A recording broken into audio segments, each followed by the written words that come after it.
నమస్తే welcome to రణక్షేత్రం 2024 నేను మురళి ఆంధ్రప్రదేశ్లో అసెంబ్లీ ఎన్నికల సమరం నోటిఫికేషన్ విడుదలకు ముందే యుద్ధరంగాన్ని తలపిస్తోంది అధికార విపక్షాలు గెలుపు కోసం మునుపెన్నడూ లేని రీతిలో హోరాహోరీగా తలపడుతూ ఉండటం అత్యంత ఆసక్తి రేపుతోంది ముఖ్యమంత్రి జగన్ మాజీ సీఎం చంద్రబాబు ప్రచార బరిలోకి దిగడంతో పరిస్థితి మరింత రంజుగా మారింది ఒక్కో నియోజకవర్గం ఒక్కో యుద్ధరంగంగా మారిపోయింది అయితే రాష్ట్రంలో ఒక్కో నియోజకవర్గానికి ఒక్కో చరిత్ర విలక్షణత ఉంటుంది ఒక సెగ్మెంట్లో బలంగా ఉన్న పార్టీ మరో పార్టీ బలహీనంగానూ ఉండవచ్చు ఈ నేపథ్యంలో రాష్ట్రంలోని అసెంబ్లీ నియోజకవర్గాల సమగ్ర ముఖ చిత్రాన్ని రణక్షేత్రం 2024 పేరుతో మీ ముందుకు తెస్తోంది స్వతంత్ర టీవీ ఇందులో భాగంగా ఇవాల్టి రణక్షేత్రంలో మచిలీపట్నం ఆలూరు నియోజకవర్గాల చరిత్రలను తెలుసుకుందాం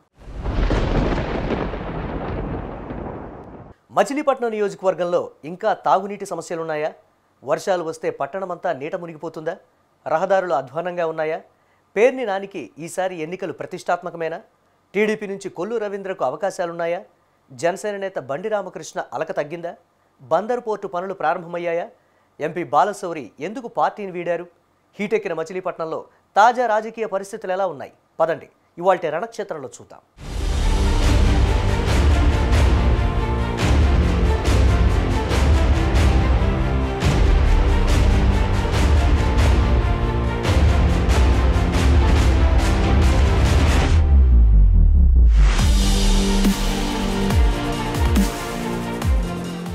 రాష్ట్ర రాజకీయాల్లో కృష్ణా జిల్లాకు ఎంతో ప్రాధాన్యత ఉంది ఇది తెలుగుదేశం పార్టీ వ్యవస్థాపకుడు ఎన్టీఆర్ జిల్లా అయితే ఒకనాటి రాజకీయాలు వేరు గత 10 ఏళ్ల రాజకీయాలు వేరు ముఖ్యంగా బందరు నుంచి మచిలీపట్నంగా మారిన జిల్లా కేంద్రంలో పాలిటిక్స్ హాట్గా మారిపోయాయి గత ఎన్నికల్లో తక్కువ మెజారిటీతో గెలిచిన పేర్ని నానికి ఈ ఎన్నికలు ప్రతిష్టాత్మకమనే చెప్పాలి 2009 నియోజకవర్గాల పునర్విభజనలో భాగంగా గతంలో ఉన్న బందరు నియోజకవర్గం పేరును మచిలీపట్నంగా మార్చారు బందర్కి మచిలీపట్నం అన్న పేరు రావడానికి వెనుక ఒక చిన్న కథ ఉంది పట్టణానికి 10 కిలోమీటర్ల దూరంలో సముద్రం ఉంటుంది ఆ ఒడ్డున ఒక కోట ద్వారం ఉండేది దానికి ఒక చేప విగ్రహం వేలాడుతూ ఉండేది అందుకని ఈ ఊరికి మచిలీపట్నం అన్న పేరొచ్చిందని అంటారు కృష్ణా జిల్లాకు హెడ్ క్వార్టర్గా మచిలీపట్నం ఉంది 1700 కాలంలో ఈస్ట్ ఇండియా కంపెనీ వాళ్లు తర్వాత బ్రిటిష్ వాళ్లు పడవలపై ఇండియాకొచ్చేవారు అలా తూర్పు తీర ప్రాంతంలోకి వచ్చినప్పుడు బందరు రేవుగా ఇది ప్రసిద్ధి చెందింది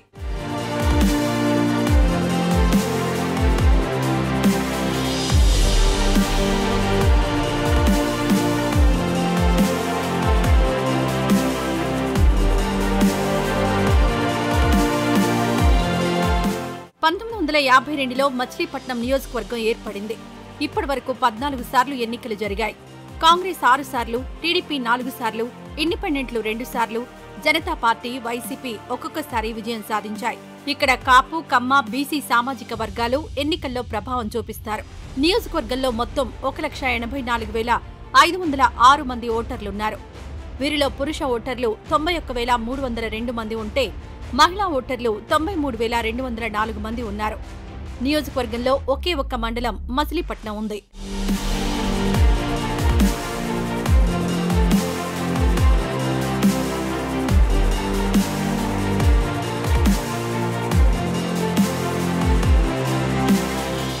మచిలీపట్నం నుండి 2 సార్లు కాంగ్రెస్ ఎమ్మెల్యేగా గెలిచిన పేర్ని నాని వైసీపీ నుంచి ఒకసారి గెలిచారు టీడీపీ నుంచి వడ్డీ రంగారావు 2 సార్లు గెలిచారు కాంగ్రెస్ నుంచి పెదసింగు లక్ష్మణరావు 3 సార్లు విజయం సాధించారు ఇక్కడ టీడీపీ నుంచి గెలిచిన వడ్డీ రంగారావు నాడు ఎన్టీఆర్ క్యాబినెట్లో మంత్రిగా పనిచేశారు పేర్ని నాని నేదురుమల్లి క్యాబినెట్లో మంత్రిగా ఉన్నారు 1999లో ఎన్నికైన నరసింహారావు చంద్రబాబు ప్రభుత్వంలో మంత్రిగా పనిచేశారు వైసీపీ నుంచి ఎన్నికైన నాని 2.5 ఏళ్లు మంత్రిగా పనిచేశారు 2019 ఎన్నికల్లో వైసీపీ నుంచి పోటీ చేసిన పేర్ని నానికి 66,141 ఓట్లొచ్చాయి టీడీపీ నుంచి పోటీ చేసిన కొల్లు రవీంద్రకి 62,232 ఓట్లొచ్చాయి 5,932 ఓట్ల మెజారిటీతో పేర్ని నాని విజయం సాధించారు ఇక్కడ ట్విస్ట్ ఏమిటంటే జనసేన అభ్యర్థి బండి రామకృష్ణకు 18,807 ఓట్లొచ్చాయి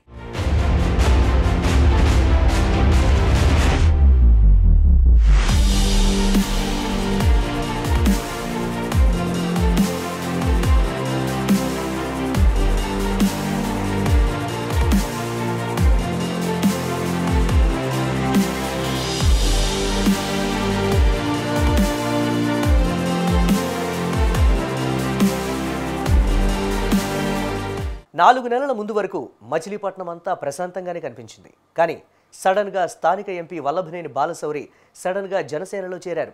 పనిలో పనిగా అందరినీ తిట్టిపోశారు. మరోవైపు మాజీ మంత్రి పేర్ని నాని వారసుడిగా తన కుమారుడికి సీటిప్పించుకున్నారు. తెలుగుదేశంలో కొల్లు రవీంద్రకు సీటిచ్చారు.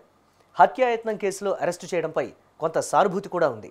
అయితే జనసేన నాయకుల నుంచి ప్రతికూల పరిస్థితులు ఎదురవుతున్నాయి. వైసీపీ ఎంపీగా 4.5 ఏళ్లు జిల్లాలో చక్రం తిప్పిన వల్లభనేని బాలశౌరి ఒక్కసారిగా అనూహ్య నిర్ణయం తీసుకున్నారు. పార్టీలో తలెత్తిన విభేదాల కారణంగా ఆయన వైసీపీకి రాజీనామా చేసి జనసేనలో చేరారు. అయితే అక్కడ కూడా బాలశౌరికి చుక్కెదురైంది. Avanigadda MLA Simhadri Ramesh, sitting MLA Perni Nani వైఖరితో ఇబ్బందులు పడ్డానని మచిలీపట్నం ఎంపీ బాలశౌరి ఆరోపించారు. అందుకే పార్టీ మారుతున్నట్టు తెలిపారు. అయితే ఇక్కడే ఊహించని పరిణామాలు జరిగాయి. మచిలీపట్నం ఎంపీగా పోటీ చేయడానికి వల్లభనేని బాలశౌరికి మొదట్లోనే పవన్ కళ్యాణ్ టికెట్ కేటాయించారు. కానీ అది పెండింగ్ లో పడింది. ప్రస్తుతం అవనిగడ్డ అసెంబ్లీకి పోటీ చేయమని బాలశౌరికి కౌన్సిలింగ్ చేస్తున్నారు. ఇది బాలశౌరికి నచ్చడం లేదు. ఎంపీ అభ్యర్థిగా బండారు నరసింహారావుకు టికెట్ ఇవ్వాలనే ప్రయత్నాల్లో పవన్ కళ్యాణ్ ఉన్నారు. చివరకు ఈ రాజకీయం ఎటువంటి మలుపులు తీసుకుంటుందో చూడాలి.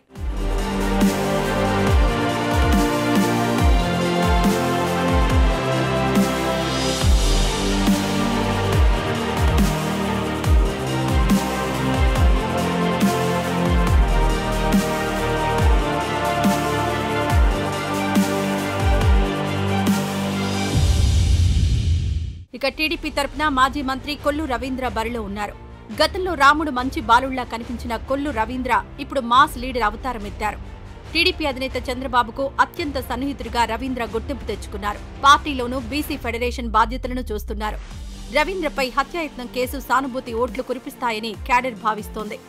తమ నేతని అన్యాయంగా జైలుకు పంపడాన్ని టీడీపీ నేతలు జీర్ణించుకోలేకపోతున్నారు. మత్స్యకార సామాజిక వర్గానికి చెందిన కొల్లు రవీంద్రకు ఆ వర్గం ఓట్లు అదనపు బలంగా ఉన్నాయి. బందరు సెగ్మెంట్లో టీడీపీలో పెద్దగా గ్రూపులు లేకపోవడం ఆ పార్టీకి అడ్వాంటేజ్ అవుతుందని చెబుతున్నారు. జనసేన నుంచి ఇబ్బందులు మాత్రం ఉన్నాయి. 2019 ఎన్నికల్లో జనసేన అభ్యర్థి బండి రామకృష్ణకి 18,807 ఓట్లొచ్చాయి. ఇప్పుడు అతనితో కొల్లు రవీంద్రకు ముప్పు పొంచి ఉంది. ఎందుకంటే ఇప్పుడు ఆయన అసంతృప్తితో ఉన్నారు. 2019 నుంచి జనసేన కార్యక్రమాల్లో చురుగ్గా పాల్గొంటున్న రామకృష్ణ పార్టీ కోసం డబ్బులు కూడా బాగానే ఖర్చు చేశారు. ఇప్పుడు సడన్ గా నీకు సీటు లేదు అనేసరికి ఆయన హట్ అయ్యారని అంటున్నారు. ఇది తెలుగుదేశం అభ్యర్థికి ప్రతికూలమే అంటున్నారు.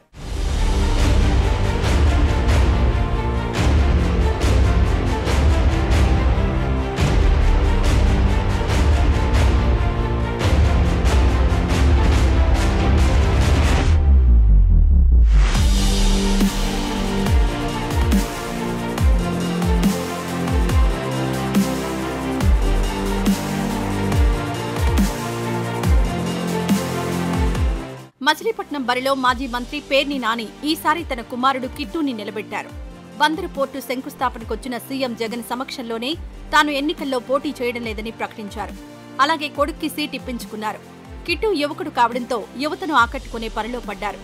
అంతేకాదు పార్టీలో విభేదాలు లేకపోవడం వీరికి కలిసొచ్చే అంశంగా చెబుతున్నారు. ఎంపీ బాలశౌరి బయటకు వెళ్లడంతో వీరికి కొన్ని తలనొప్పులు తగ్గాయని అంటున్నారు.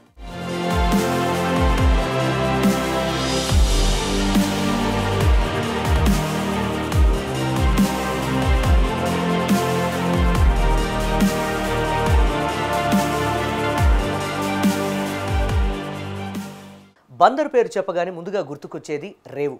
ప్రజల చిరకాల ఆకాంక్ష అయిన పోర్టు నిర్మాణంలో అడుగులు ముందుకు పడుతున్నాయి. ఇక బందరు లడ్డూకి ఉన్న ప్రత్యేకత గురించి ప్రత్యేకంగా చెప్పేదే ఉంది. అయితే ఇవన్నీ ఒకవైపే, వీటికి మరో పక్కన ప్రజలను పీడించే సమస్యలు అలాగే పేరుకుపోయి ఉన్నాయి. బందరు రేవుకి ఎన్నో ప్రత్యేకతలున్నాయి. ఇక్కడి నుంచి దేశ విదేశాలకు చేపలు ఎగుమతవుతుంటాయి. అలాగే మచిలీపట్నం ప్రజల దశాబ్దాల కళ నెరవేరింది. బందరు రేవు నిర్మాణ పనులు ప్రారంభమయ్యాయి. 323 కోట్ల రూపాయల నిధులతో హార్బర్ పనులు శరవేగంగా జరుగుతున్నాయి. ముందుగా పోర్టుకు రక్షణ చర్యలు చేపట్టారు. ఒకేసారి 600 బోట్లు ఆగేలా మినీ హార్బర్ నిర్మాణ పనులు జరుగుతున్నాయి. అలాగే మచిలీపట్నం కలంకారీ అద్దకం పనులకు ఫేమస్. తివాచీలకు ప్రసిద్ధి చెందింది. బంగారపు పూత నగలు, వైజ్ఞానిక పరికరాలు ఇక్కడ అధికంగా తయారవుతుంటాయి. ఇవన్నీ కుటీర పరిశ్రమలుగా వర్ధిల్లుతున్నాయి.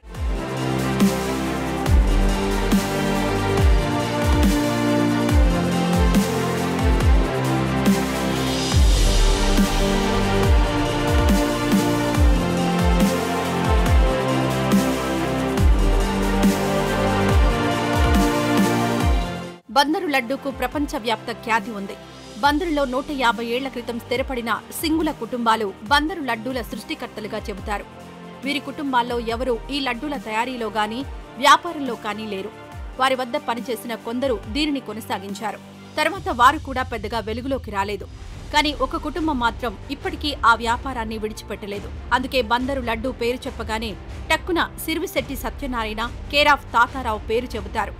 తాతారావు మిఠాయి కొట్టుగా ఇప్పటికీ మచిలీపట్నంలో ఆ స్వీట్ షాప్ ఫేమస్ గా ఉంది.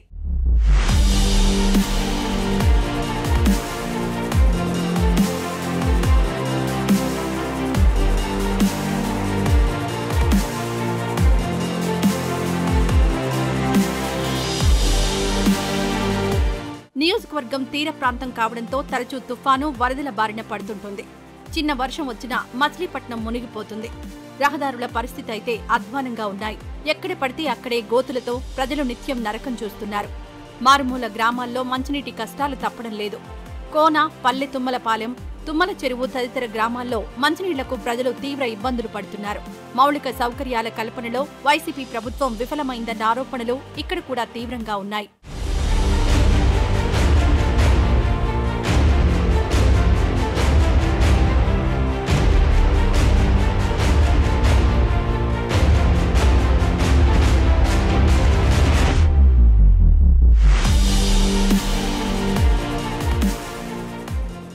అందరూ రాజకీయంగానే మచిలీపట్నాన్ని చూస్తారు, కానీ ఇక్కడ సమస్యలను ఎవరూ పట్టించుకోరు. గట్టిగా వర్షం వస్తే టౌన్ అంతా మునిగిపోతుంది. మారుమూల గ్రామాల్లో మంచినీటి సమస్య ఉంది. రహదారులు అధ్వానంగా ఉన్నాయి. ఒక రకంగా చెప్పాలంటే కాంగ్రెస్, తెలుగుదేశం, వైసీపీ ఎన్ని ప్రభుత్వాలు వచ్చినా తమ బ్రతుకులు మారలేదని ఇక్కడి ప్రజలు ఆవేదన వ్యక్తం చేస్తున్నారు. ఈసారి ఎన్నికల్లోనైనా మార్పు వస్తుందని ఆశిద్దాం.